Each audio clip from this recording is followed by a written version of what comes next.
as part of our continued efforts to reach the African and other ethnic communities in the United Kingdom with greater impacts and create a platform to hear your silent and unheard views in this hugely growing community in the United Kingdom, our channel, Ben TV, presents to you another live current affairs television program.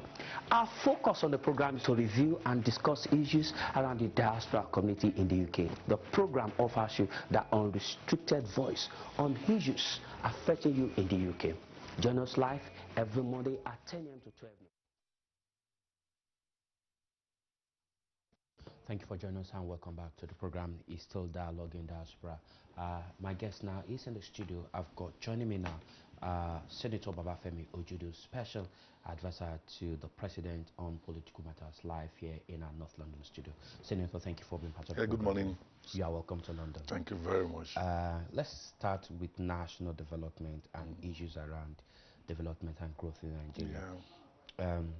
So far, your party, the All Progressive Congress, has been in power now 2 years on the mantra of change. Change, yeah.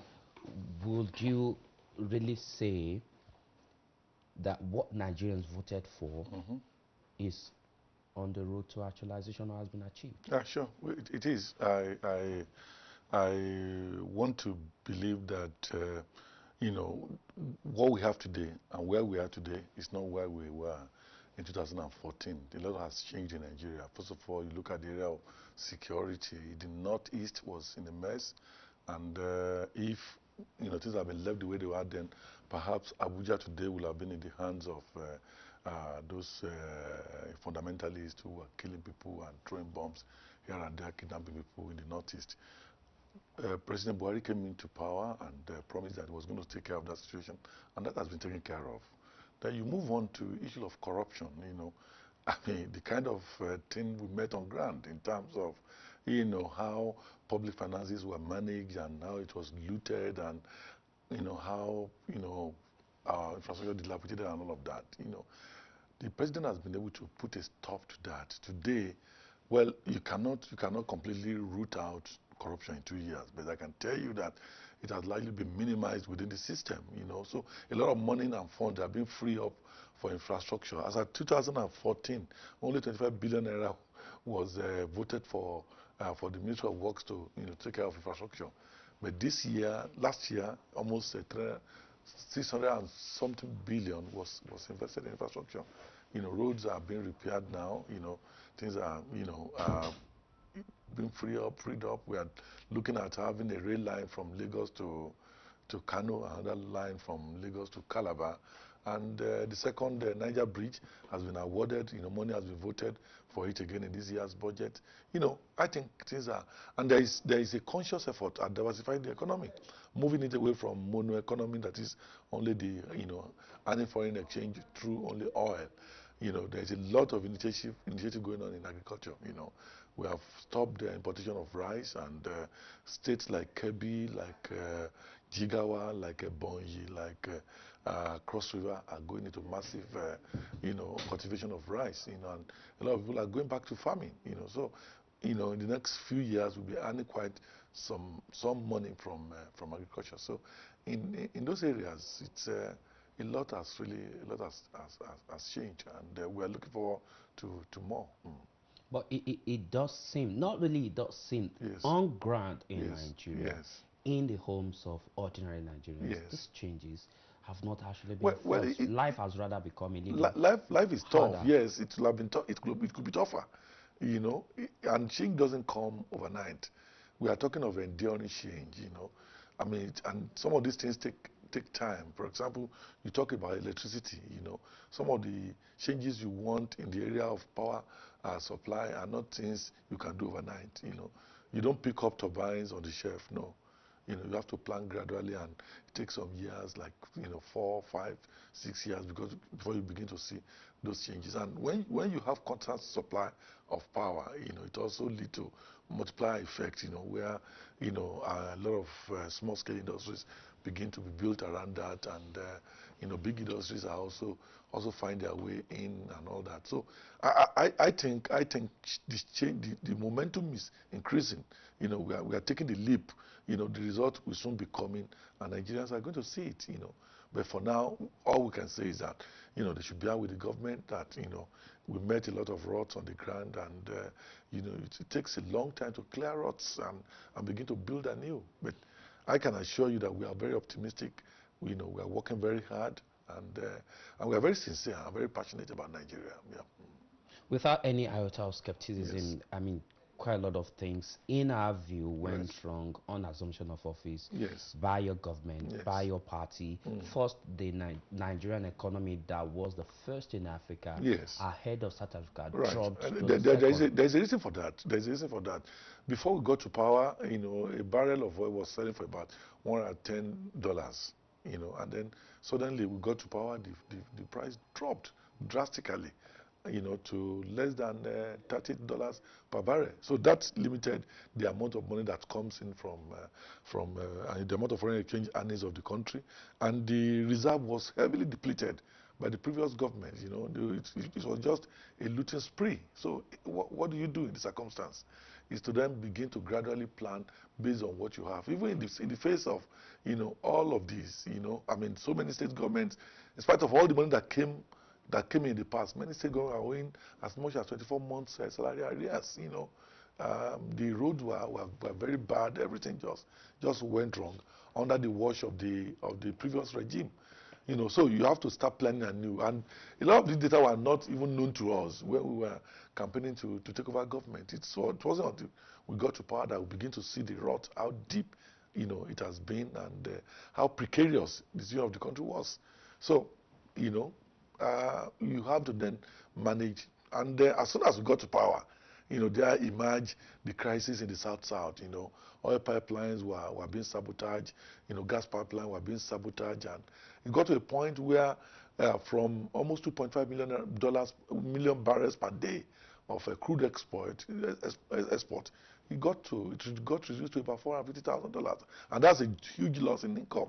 So it takes a lot of special effort for the vice president to move into Niger Delta, going from state to state, from town to town, from stakeholder to stakeholder, appealing to them on the danger of having to bring down Nigeria through sabotaging the pipeline. So we were confronted with these problems, and but gradually we are solving those problems. And I believe that General Buhari meant well. I mean, whatever anybody will say, it's a man who is committed to Nigeria, to its progress and development, and he's a man who doesn't take anything for himself.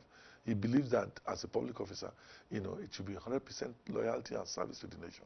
One of the criticism against the government initially, when it came to power, was one of the reasons why probably people said, minded the fact that there was crisis in the petroleum industry at the international level, that said the inability of Mr. President to constitute his cabinet with technocrats, professional advisors, people who with the know-how to manage the economy, to manage the country, even in the first 6 months, plus the fact that thereafter it would take them under 6 months. So it was 1 year of for the cabinet to get into power, to understand the system, and that 1 year the economy became absolutely terrible. Was that a deliberate strategy, or was that it wasn't? Kind of again, he was trying to be very, very careful. He was trying to be able to understand what the situation was. Ordinarily, when you win an election, the book is open up to you. You have a very comprehensive handover note, which never came in his own case. And when he got there, he had to commission studies. Look at this sector, look at that sector, let us know what the situation is. So that itself took time. And by the time he was able to do that, he then had to look for the appropriate persons, to manage these different sectors. Does that also include part of the intra-party issues, who will take over what?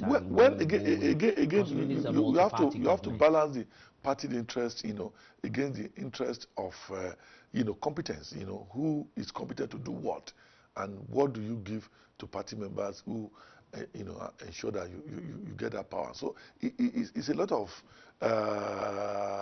dance steps that you have to learn, and then ensure that you put the right persons in the right positions, and that itself took some time. Again, it would have taken that long if we had been able to have a cooperative predecessor who were ready and prepared to share data, to share information, and then have access to all that you needed to.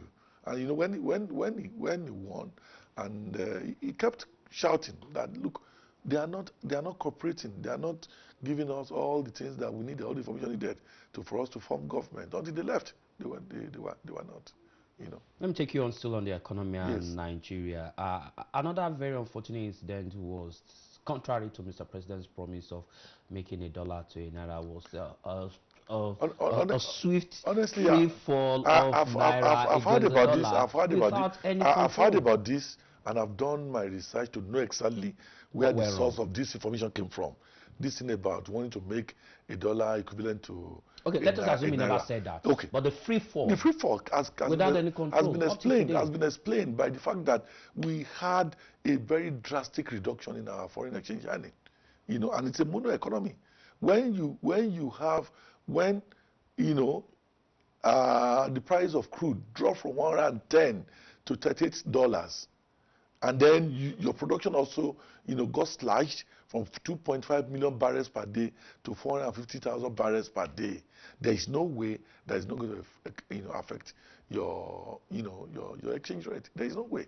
There was no other way where we earn foreign exchange other than through crude oil. So it's simple to explain. It's very basic. Did your government forecast sabotage where people do business with forex, buy and keep? No, I don't. Like I said earlier, I don't think that was the problem. Now, if that was the problem, it would have been easy for that to be fought and defeated. The problem, fundamental one, was that, look, from $110 per barrel, we went down to $38 per barrel. At one point, even $29, dollars per barrel. And as I said earlier on, we lost quite a lot through sabotage. And there is no way, as I said, that will not have a serious impact. It will have even gone, worse than what we have now if we didn't try to stabilize situations in the South. I mean, every day, you are hearing stories of bombings here and there. Major flow stations were being bombed and sabotaged until we were able to put a lead on that and began to engage the militants, engage the stakeholders in the Niger Delta. So then now we're looking at, Nigeria should not depend on just just one product. Let us look at other areas. Let's look at cultivating rice. Let's look at cultivating cashew.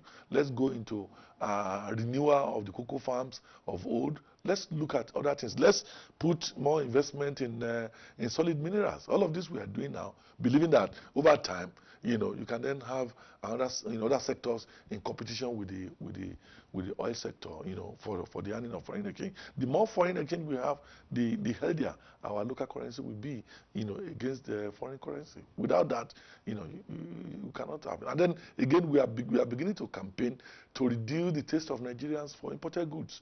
Hitherto, everything was imported. The juice you drink, the buttons on your shirt, the air the women put on their head, and all manners of things. In a year we spend between $12 billion to $15 billion on rice importation. We import virtually everything, but we are putting a stop to that now. A lot of these goods have come under ban, and we are trying to see how we can have a local substitute for these goods. So when we begin to achieve all of that, then our currency will be strong. Let me take you further on the forex. A Yes. couple of months ago, about 6-7 months now, Yes. the CEO of Amen Estate, one Mr. Babatunde, came out online with huge video that went viral and it was picked up and locked up by the SSS, accusing your government, the federal government, of multiple forex allocation. Some will get dollars at I watched that video myself. He didn't substantiate any of the claims he made there. It was just a wide allegation without, when you are going to go out in the public to make such an allegation, you must have your facts. you must have your facts. And when he was, picked up and interrogated, he couldn't supply anything to solve. Just ask him to leave that. You don't have to do this. Why should you go on this kind of campaign? You must be able to pinpoint who are the people who. But this is a businessman, not though he was at a time. I don't. He was at a time a gubernatorial candidate of a particular other party. wish party. But he likely remained a businessman. Well, I wouldn't want to share what I know, in the Okay, public. Let me just say that Okay, that was not good enough. I mean, I'm a trained journalist. I know that before you go out to the public making such claims, you must have your facts. He never had his facts, unfortunately. And that was Just went viral. that was very ridiculous. Just sat in his sitting room, record the video, and then put it on social media. And so when he was called in, please come. If you have this information, give it to us. We would love to use it. We would love to get the people. We would love to interrogate those you said are giving out dollars at that rate, and then interrogate those who are receiving it. But yeah, he had no. Did your government attempt to charge him? Well, again, if individuals have what do you charge him with? In the circumstance. If indeed he's got no facts, yes, then yes, that is against an action or statement against the state. And indeed, if your government is sure, very sure, I can assure you today, I can assure you that in this instance, the government was sure. I actually at a point had to intervene. The wife met with me and requested that we should help plead with the security people to take him out, and that was reckless, and it was reckless. We just felt that, look, sometimes people get excited or whatever, or are blinded by their passion against a particular government and make all kinds of claims. So we just said, let him go. It doesn't seem to, have much, to offer in the sense of giving us information to enable us to carry on for the investigation. But again, if you say you are going to try him, we essentially believe in free speech, free spirit. Let whoever want to say what he wants to say it. But the government you must have your facts. Giving a hard knock on people saying things and being picked up. The government has been accused of picking up people. Who are the people? Especially people in the opposition. I don't know. We've had Nnamdi Kanu taken to court, granted bail, but was never released. Nnamdi Kanu is a different one. But he was taken to court and was granted bail. Nnamdi Kanu was accused of treason. Okay, he was taken to court. He was taken to court. He was granted bail several times. He has been granted bail. Several times. You should know that he's on bail now. Yes, but before then. But again, maybe at a point he was granted bail. A lot of other information kept coming in, and they were, charging him on so many other counts and all that. So at the end, when the counts were consolidated, and then he was granted bail, he was let out. And he has even breached the conditions for the bail now, but he just felt, let him. The former security and enjoy himself. The former security advisor to the president, who was accused of meddling with security fund. NSA, National Security Advisor. Okay, yes. Taken to court, granted bail, up till now, still not released. So, what I'm talking about freedom of speech, people expressing themselves and being people taken to court and still being denied their freedom. Again, what I'm saying, in his own case, again, it is an ongoing, there's a lot of investigation going on as regards those who messed up with about $15 billion voted for the war. But if the court will grant you bail, shouldn't people be? What I'm saying, if you have a count against you and you are granted bail based on that count, and then again the day after the security,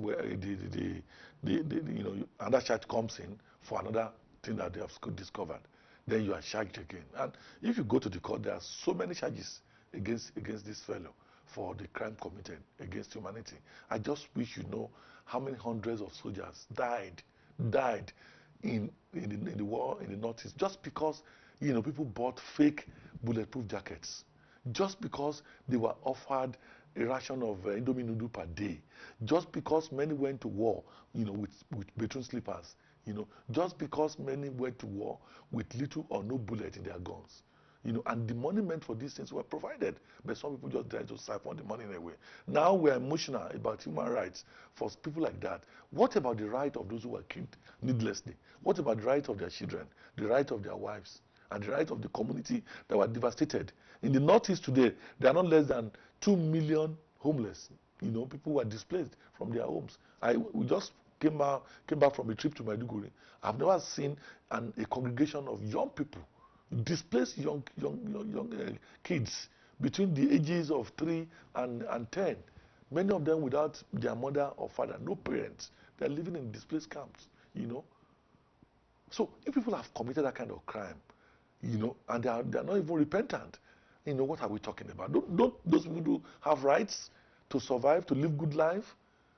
More than 12 million are in camps in Yobe, in Adamawa, and in Borno states, you know. So we have to balance. If the we have to the balance law, these if things. the law should take its course, yes, that should be respected. I know the law will be respected, but I'm saying that a lot is still coming out. Facts are coming out. Many people have been arrested who have participated in the bazaar of sharing the money meant to build a greater. Yes. Before I let you off on the economy, yes. I want you to sincere assessment. Score yourself, score the government on the economy. Well, sincerely, that will reflect it is on not. What people It's like you know, I'm a student in the class, and you ask me to score myself. You can do a mock exam. I cannot score. We cannot score ourselves. Okay, mock exam. It is people like you and people out there who can score us, who are observing and watching. I mean, it will be incestuous for me as somebody who is in government to score myself. But all I can do is to explain what we have been doing and how far we have gone, what we still want to do. You know, what we met on the ground to you know, that led to, you know, whether we are slow or not too fast. So it's now up to the people, up to the public to judge for themselves. It's not for me to score ourselves. Yeah. Okay, let's go to governance now a little bit. Right. You were a former senator representing Ekiti State, and during your time you did very well. I'm not trying to praise you. Right. Thank you. But from the start of this administration, the 8th Assembly, I thought 8th Assembly now. Again, this party, this government, as we had in the economy, came under serious crisis. The National Assembly had its own infighting. The Senate President taken to court. The executive and the National Assembly operating at loggerheads. Should that be, with that in place, would there be a smooth running of government? I don't think there is anything strange about having. But in the 7th Assembly you were part of. I wasn't part of it. I was part of that. Again, maybe there was a unanimity, you know, of purpose between the executive then and the PDP, who had the majority in the Senate at that time. It was a unanimity of looting, you know. But in this one, we are saying, the executive is saying things must be done right. The legislature is saying it's our right to examine what you do. For me, I think it is healthy. But isn't that right? It is right. I think it is healthy. Isn't that their right to say, yes, we have got oversight responsibility? Nobody is begrudging them. So why is the executive saying, excuse us, we've got to... No, that's why I'm saying that it is democracy at play. You know, you do things, you believe it is right as executive. The others think, no, we have to further examine it. And it goes on. For me, it is... it becomes very public. It has to. It's not a cult. It has to be public. You know, affairs of National Assembly is done in the open. I can tell you that there is nothing untoward in what is happening. You know, Nigerians want the executive and legislature to just toward the same line. No, it is not. So look at parliaments across the world.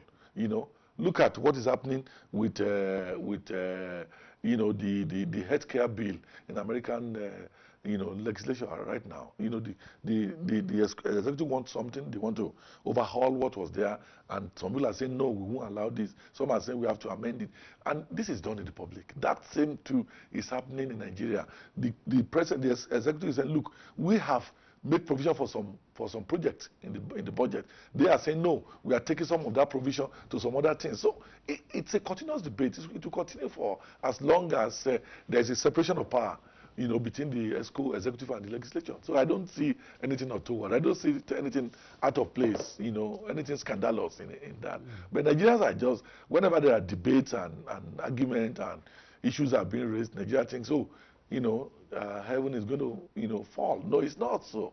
You know, it will continue to be some kind of tension between executive and legislature. Okay, let's take this caller and see what he's going to say. Good morning. How are you? Good morning. Where are you calling from? Good morning, Mr. Tunde. This is Folabi from Dagenham. Okay, how are you, sir? Thank you, sir. Thank you for calling in. Go ahead. I've got Senator Babafemi Ojudu, Special Advisor to the President. Well done. You're doing a very great program. I mean, we're always impressed with what you're doing. Thanks a lot, sir. Yeah. Please, my concern is that we've always been talking about Nigeria, you know, the new government. Yes, they may have a very good intention, but my own concern is that before, you know, you say to the public that you're going to change the turn, you're going to turn the dollar from one naira to $1, you should have done your research very well. So all the promises you made, that means you never did your research before all these promises. That is one. Okay. Secondly, a lot of people are suffering in Nigeria. Now, if you go to Semi Republic to go and buy a bag of rice, it's just 10,000 naira. But when you come to Nigeria itself, Dangote is selling rice for almost 20,000 naira before. This is not fair. If you are going to bring in, I know you have a very good program. You want the farmers, you know, to have a good effect on the economy. You should have made a provision earlier for those people. Not that people will be suffering, there's no food on the table of a common man, and you are telling us that we should keep waiting for 5-10 years. All right, Mr. Afolabi. This is not fair enough. Thanks a lot, Mr. Afolabi. Thank you for calling in. Let's allow Senator to Thank you very much, Mr. Afolabi. As I said earlier on, the claim that Buhari promised to make $1 equivalent to $1 has not been substantiated by anybody. I've done my own research too. I've looked at all of the papers, all of the reportings, you know, and all the campaigns, many of the campaigns. During the campaign, in our manifesto, it's not there. Where did that come from? Again, a lot comes on social media, and people just see those things as the gospel's truth. It's not. It's not anywhere in any of the documents available to us. But people have talked to that. You know. Having said that, on the issue of rice, we have to make a clean break at one time or the other. It's true, yes, things are hard, rice is expensive, but we want to be able to cultivate what we eat and eat what we cultivate. We are subsidizing farms in Thailand, in Philippines and other places where we import rice, and we have, you know, vast land across the country where we could grow rice. As I'm talking to you now, Dangote has invested in about 25,000 hectares of land to prepare rice. You know, Jigawa is doing quite a lot. Kebbi is on to it big time, but he's on to it, and it's employing a lot of our people. When we say we have issues on employment, and we are not cultivating, we are not growing what we are going to eat, and we are taking the little dollar we are earning to bring in rice from other foreign countries. It doesn't make sense to us. We are saying that, look, we have to make a clean break. If we allow rice to come in now and allow it to be cheap, it will discourage those who have gone to farm to cultivate rice. Within a period of 2 years, a state like Kebbi has been able to throw into our, you know, about 3 million tons of rice. Others are putting in their bits here and there. And we are saying that in the next 1 or 2 years, we'll be able to completely, you know, feed ourselves with our Let's go to Tayo. Yes. I've got Tayo on the line. Yes. Tayo, you're welcome to the program. Good morning, Tayo. Where are you calling from? From London. Good morning. All right, welcome. I've got Senator Ojudu in the studio. Can I ask this Senator yes, ma'am. I'm a big fan of APC, but what I noticed in Nigeria is he said they are playing politics, but the thing is, he was also mentioning American about the healthcare. And I wanted to say to him, in the American, you can tell who is from Democrat and who is from Republican. But in Nigeria, in the Senate office there, all you see is everybody speaking in the same tongue, worshiping one person false character, and forgetting about their loyalty to the party. And it's really disgusting to see that in the sense that. So, Tayo, are you saying the National Assembly is loyal to the Senate President against the executive, and the party is unable to do? Yes, against the executive and against the people, because when you argue on the floor of National Assembly, you're supposed to argue regarding your party and the people. But what I see is everybody speaking the same tongue, like everybody. Okay, from the same all right, party. Tayo. I cannot differentiate who is from PDP and who is from PDP. All right, Tayo. Okay, thank you, Tayo. I have not finished. Oh, no, you got to finish on time. 1 minute. Go ahead, quickly. And I wanted to ask him about the crime that is going on. People are supposed to come to Nigeria. And I know the crime has slowed down, but they need to build prisons. They are not putting people in prison enough. I know. Yeah. Because in this country, and the smallest country in Europe, okay, Tayo, just your question. I need to let go. I've got people waiting on the line, and I've still got a lot to talk with Senator Babafemi. Thanks a lot, Tayo. Go on the second criminal justice in Nigeria.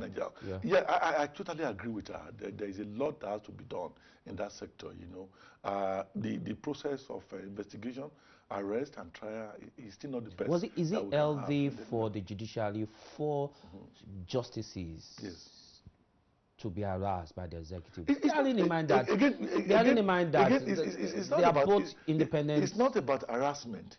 It's about, you know, what are you doing with the power given to you? But is it right thing to burst into their homes in the dead of the night? What does it take to invite them in a civil society? What we are saying is this, you know, you are now looking at the processes of what was done to them. You know, if there are investigations that rather than take the money you have collected from litigants or whatever to court, to the bank, you know, where, you know, it will be seen and then known to be you know, earnings from criminality, and you then put it under your bed or inside a private safe in your house, you know, and anybody can go in there at any time for as long as you obtain the warrant from a court of law. So you think it's a right cause? When you have a warrant, whether it is in the night or during the day, you can go in. What about anywhere. in their personality? Yes. These are justices of the Supreme Court. So invite them first and then lead them to their homes. A judge who is a criminal is not different from another person. Until found guilty, they are still presumed innocent. What we are saying, if investigation has led you to knowing that somebody is keeping millions of dollars or millions of naira in a private home, which he has not earned legitimately, you can go in there. But until proved otherwise, they're still innocent. What I'm saying is this: the fact that that money is there and you have evidence to show that it is there, then you go in there and make sure you take out that money as evidence towards trying. Let's go to Ade. Let's go to Ade in the meantime. Ade, thank you for. We can't be complaining of Ade, 1 minute. Let allow Senator finish this. You cannot be complaining of not punishing criminality. And at the same time saying you must excuse some set of people because of their position in society. We should all stand equal in the face of the law. Okay. All right, Ade, go ahead quickly. Just 1 minute, Ade. You got 1 minute. Thank you. It's been a long time, bro. Yeah, good morning. Thanks. Yeah, good morning to Mr. Ojiri. Good morning. Yeah. I do believe I am an ardent supporter of APC, and I believe in their on this government. I know they mean well. I know we got on this government side things we. Ade, can you go to your question straight? You've got 1 minute so that I don't take you out. Yeah, no problem. Well, like I already said, they've done well in terms of security.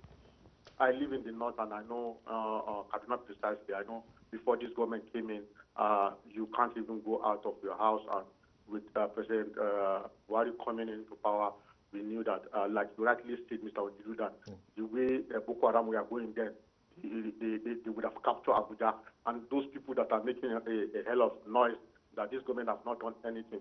I always tell them, go to the north during the crisis of Boko Haram. You know that. What is your question? I haven't got the time. Yeah. So I just want to comment this government and Mr. Ojiri. Okay, commend. All right, thanks, Ale. Thank you for calling in to commend the government. Because of my time, let's quickly. You were a senator that represented Ekiti State, Ekiti Central at the time, 7th Assembly. In your own assessment of an indigenous of Ekiti State, somebody who had represented Ekiti State, probably even still representing Ekiti State in this government, and looking at Ekiti State at the moment, what is your assessment? It's so unfortunate. What we have on our hands now, with all sorts of responsibilities, is a disaster. We have, and I'm sorry to say this, not because I belong to a different party as the governor that is governing the place now. I've been across Nigeria. I've seen governors of PDP who I can go out publicly and commend for attempting and trying to, solve the problems confronting the people. But in my own Ekiti state, it just, there's nothing happening. There's nothing other than the embarrassment we suffer every day from the attitude, character, and what the governor goes about doing. It's unfortunate, and Ekitis are not like that. Now we are low in the perception of people across the country and across the world because of the way the man who governs there portrays us as a people right now. Yeah, our children are not proud to say that they are from Ekiti State.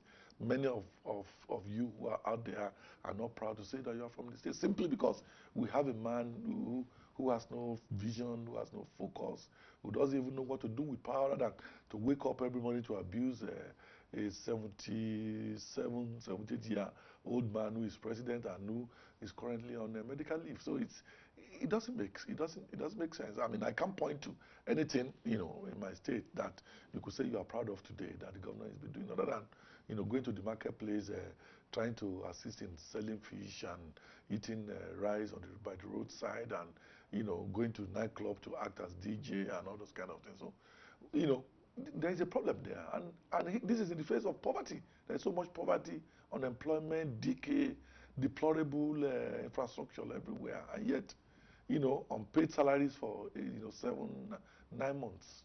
So it's we have our job cut out for us in Ekiti State, and the earlier we intervene in the place and ensure that we have good governance, the better for our people.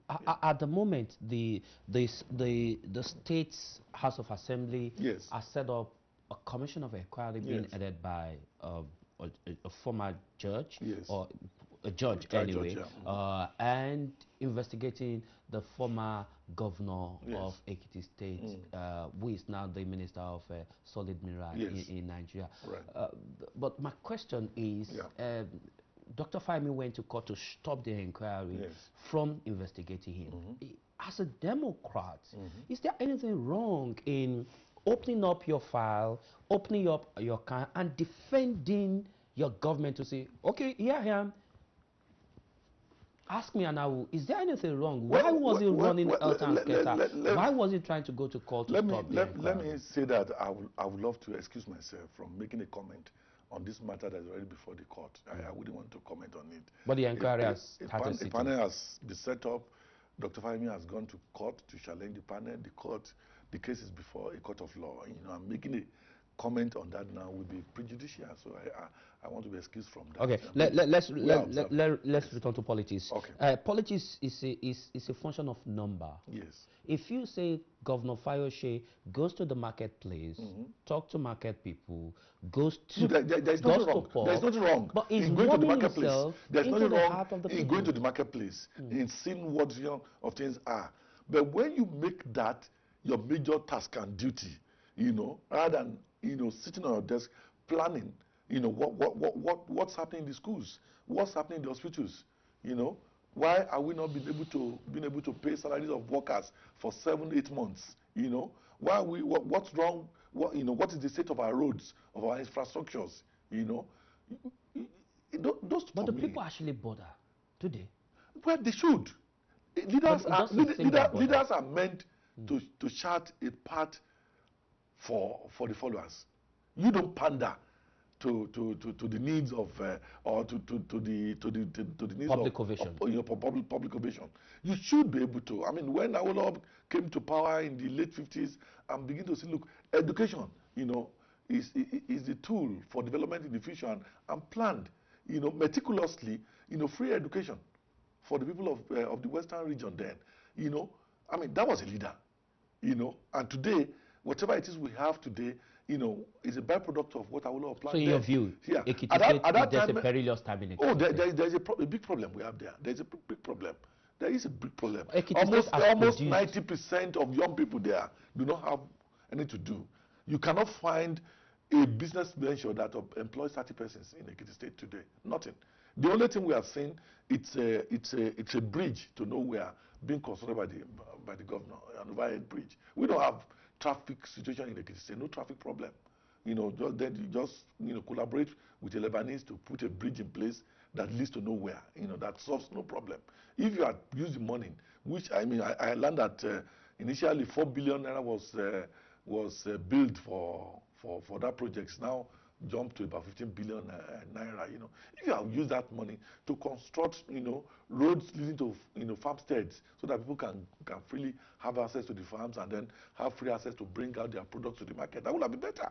But to put that in Ado-Ekiti, where there is no traffic issue, then, you know, there's more to it than meets the eye. So what we are saying is that Ekiti requires a visionary, somebody who is very passionate about development, not somebody who keeps deceiving the people by, you know, by being their friend when he's looting away whatever it is available there and causing crisis every time. Yeah. Ekiti State has always been known to be key partners at national level. I mean, you Yes. remember the No, days of General Adebayo defending. We are no longer that. We are no longer that anymore. I'm telling you. I mean, Education is a part of Ekiti State. I'm working at the federal level. I look at the figures and look at indices. We are down there. And right now, this government is embarking on a lot of programs that could bring development. We are not part of it. You know, there is this rice outgrower scheme, you know, of the federal government, and if it is not part of that, there is Why? Because the man is not interested. There is a, you know, free school feeding for puppies, you know, which the government is embarking on. It is not interested in that. There is a free clearing of land for big time farming that the federal government is involved in. It is not part of that. There is a there's a scheme to give out tractors to farmers. It is not part of that. The man is not interested. He has only been to the National Economic Council, I think, once or twice, you know, since the inception of the administration. He's not interested. Is it out of political differences? Is not showing interest, it's not or only, personal vendetta against the person it's of not Mr. the only President? PDP governor, for God's sake. Other governors come regularly. They participate and they benefit from the robust discussion that takes place at that meeting. You know, but he's not been part of that. He's not interested. He's busy, you know, going around and turning himself to critics of the president, predicting his death and celebrating his sickness or whatever it is. I mean, for me, that is not the mark of a good leader. Okay, yeah. all right, but because of our time, I'm going to ask you, what are people like you, Yes. educated, well-traveled? Well, let me tell this call. Right. I've got David on the line. Maybe hopefully he's still there. Okay. David, thank you for waiting. Good morning, David. Good morning. Thank you for calling in. Go ahead and make your point. I want to tell you that Good morning. I listened to you saying something about rice production. Yes. What are you doing to cocoa production and other arable products in South African farms which can bring us foreign exchange? Yes. That's number one. Number two, unlike this is the first time we have a substantial allocation of federal positions to the university.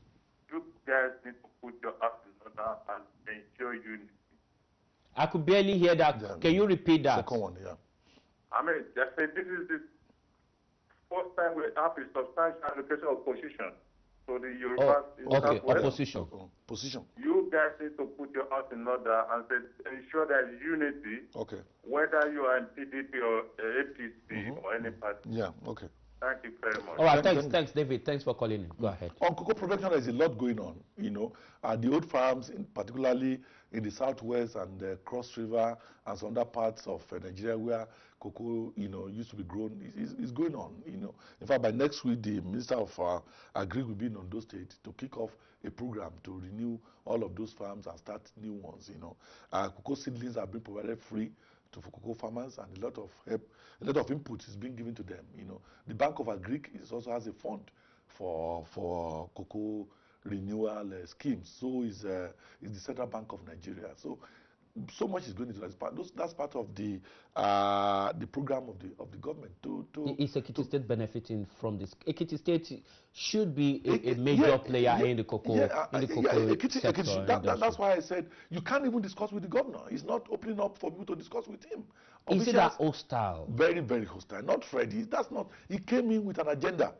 The agenda is just make money for the self and then forget about it, you know. Then keep the people sharing you by throwing 200 naira notes at them and giving them a cup of rice at at festivals like Eid and that seems Christmas. to be working for him, as he's Well, making well, himself well, very if popular it is in the working state. for him, is it working for the society? We have been left For the behind. state as a whole, is it working for the It's state? not working for the state. It could be working for him as an individual who want to be applauded. But strategically, that itself, political that strategy, itself is not going to last very long. People have come now. They are banding together to expose him for who he is and let the world know, let the people in the casino that this should not be what you should aspire people to. like you, Look at the future of your children, and your children's children. There's a lot of poverty in that place. A lot of poverty. You need to go there and see for yourself. So people like us, people like you. when we imagine like the founder of Abuad, key players in national politics. Again, people like you. People like the founder of Abuad, cannot come out to come and be criticizing him. They have invested billions of naira in the university in that place. If you begin to criticize him, one day something could happen to that school. The place could be set on fire or the man himself pursued. Earlier on in his first coming, the old man, out of his own patriotic instinct, began to criticize him, only for assassins to be set after him. He had to cry out and address a press conference that the governor was going to kill him. So the man he's in his 90s. He has learned to keep quiet for now. But those of us who are younger than him, we have refused to be cowed. We'll continue to shout. And many Ekitis who are in America, in your opinion, and everywhere are coming together. Ekiti is losing out of huge federal government presence. Of course we are. But as at now, a state like Kebbi must have taken on less than 45 billion naira in the Rise Outgrow project, of the federal government. And Ekiti has not even shown any interest at all. Calabar has Crossover has taken the Bonyi, has taken Adamawa. But you, as a former senator, have you represented the state at some point? Having been given this trust by the people of Ekiti, the Ekiti Central, they will expect you to stand up for them and say, this is what we want to do. We want to fight, we want to rescue. In fact, last week, I granted an interview on the local radio station and also put adverts there that look, just some weeks ago, this man collected 9.8 billion naira from the Paris Club refund, and the man got back up to say that nothing was given to him. I said, no, it is not true. This was how much was given to him. He was supposed to use that money to pay salaries, of teachers, of civil servants, and local government workers. That was not done. He just got in there, got on radio and said the federal government is not owing him a dime. But whenever this money is given to him, only God knows what he does with it. Another tranche is coming very soon. We are going to expose him to the people of Ekiti State. But hasn't the government, the federal government has a policy before you're given a particular there are certain things you must have met based on the first tranche. That's what we're insisting now. Any one of them who has not spent that money on paying the salary of workers, it's not the business of the federal government, to. But again, if the federal government decided to withhold the money, he will say, go police and say, look, because of my part. Would that be? Of course, that would be. Okay. But it's very sad that people could wake up, go to work, and at the end of the month, their salary is not paid. It's very unfortunate. Whether one guy is or the other. Yeah. I've got Emmanuel on the line. Emmanuel, good morning, Emmanuel. Morning. Thank you for waiting. Thank you for waiting. Yeah, and good morning to Honorable Senator. Good morning, my brother. Good morning. Yeah. I just want to chip in into one thing because the topic of today is road to development. I just want to ask the Honorable Senator that for Nigeria to get to that standard or go to road to development, don't he think that it's very, very important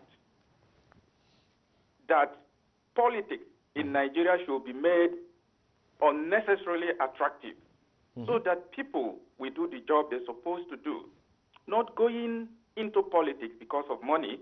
And secondly, I have to ask Honorable Senator that I think it will be very, very important to manage agitations in Nigeria within the body politics of the country. And my third question is, what are they doing as advisors maybe to the presidency to make sure that Nigerian citizens abroad get their passports, and because some of us want to take some investors down to Nigeria, but the passport is not in any of the embassies in the diplomatic missions abroad.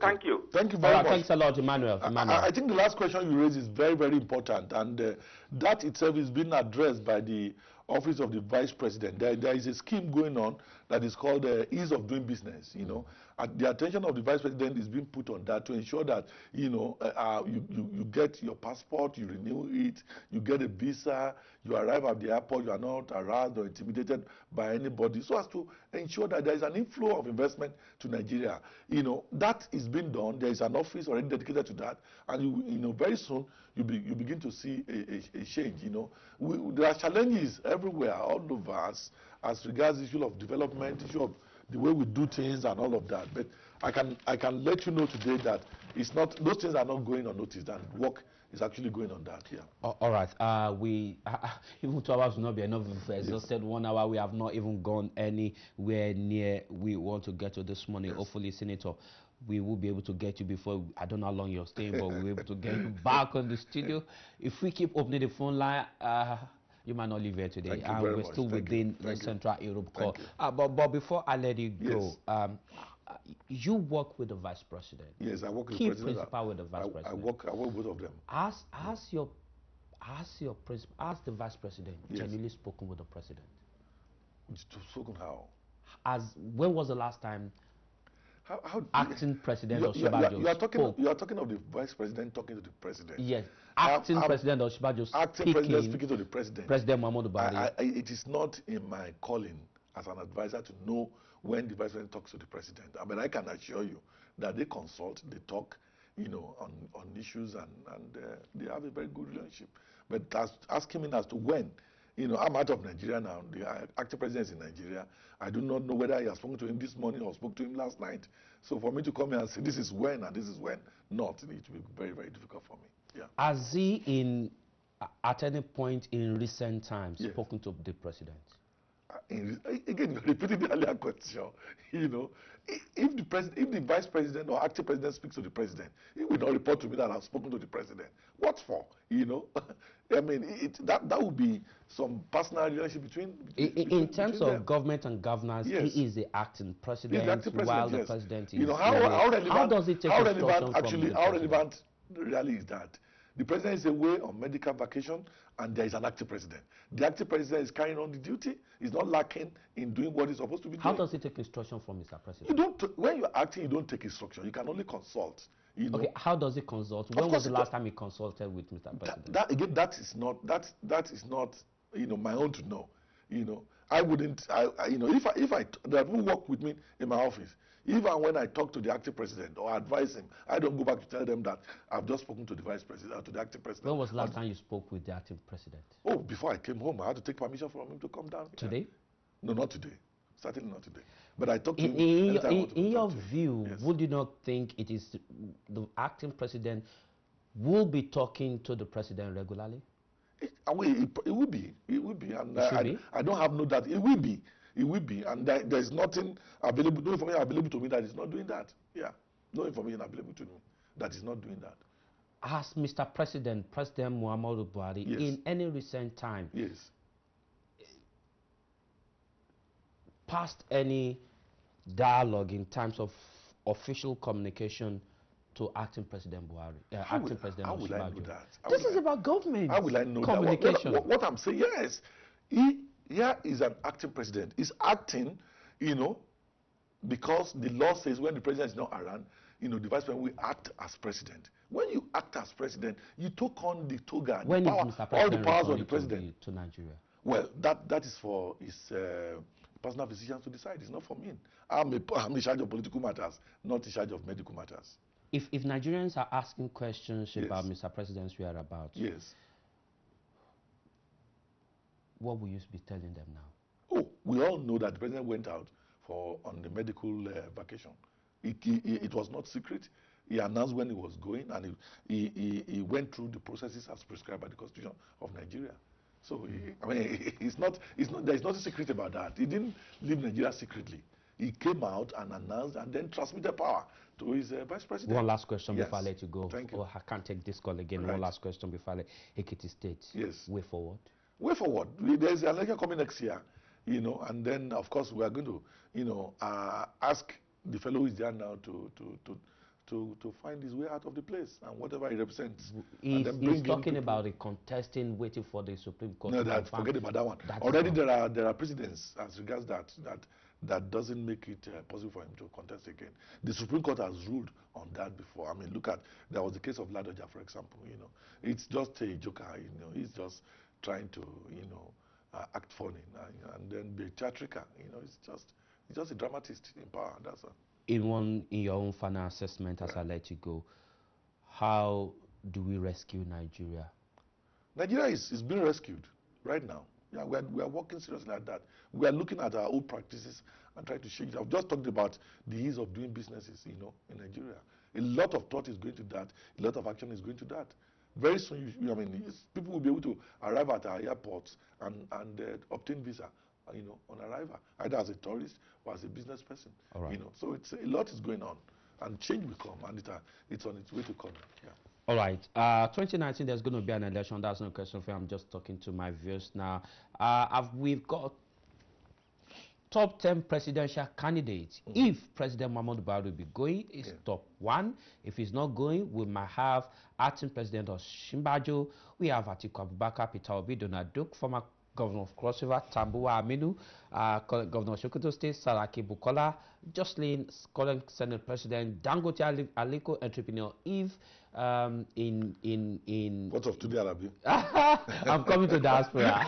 I'm coming to diaspora. If Donald Trump in America, an entrepreneur, not a politician, could do it. Yes.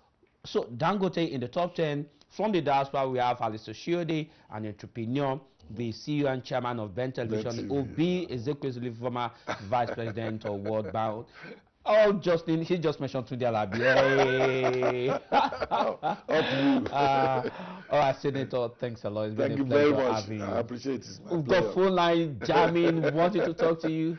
Hopefully you come back again. A lot to talk about Nigeria. We cannot just finish it. A lot to talk about if it stays. It's good that people are interested in what happens back home. Nice one. Yeah. All right. Thanks a lot, sir. Next time you come around. We're proud of our diaspora, and you know, I mean, they will be part of the process to solve the problems confronting our people. Yeah. Okay. Ahead of 2018 in Ekiti State, I know something is cooking, but maybe next time you come on the show, we'll be able to talk about that. We'll talk about what is cooking in Ekiti State. It's a pleasure. Thanks a lot for coming on the show. Thank you. All right. I go on a short break, and I bring you my next guest. Don't go away. And unheard views in this hugely growing community in the United Kingdom, our channel, Ben TV, presents to you another live current affairs television program.